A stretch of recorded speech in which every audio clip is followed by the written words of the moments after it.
কিসের মালিক? কিসের মালিক? আরে মালিক তো আল্লাহ। তোরা চাকর চেয়ে অধম।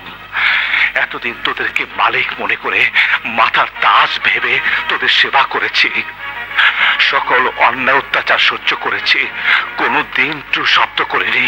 আর আজ তোর এই মাতাল বদমাশ ছোট ভাই আবার নিষ্পাপ ছোট বোনের ইজ্জত কেড়ে নিয়েছে। আমি বিচার চাইতে এসেছি, আর তুই সাক্ষী প্রমাণ চাইছিস। আর তোরা বড় লোক, তোদের কোন অপরাধী অপরাধ নয়।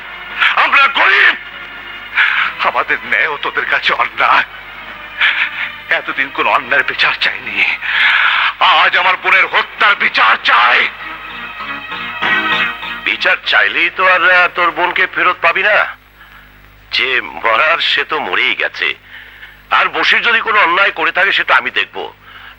বরং তুই একটা কাজ কর, এই নে 500 টাকা, তোর বোনের কাপড়ের কাপড় কিনে নিস নে। আক্কেল আলী, আমার বোনের হত্যার বিচার যদি আমি না পাই তাহলে আমি কাউকে ছাড়বো না, তোদের কাউকে আমি ছাড়বো না। সম্রাট, ধমক দিয়ে কাজ হবে না আক্কেল আলী। বুকের মাঝে যে সিংহ ঘুমিয়েছিল সেই সিংহ জেগে উঠেছে। তোরা কেউ আমার হাত থেকে বাঁচতে পারবি না।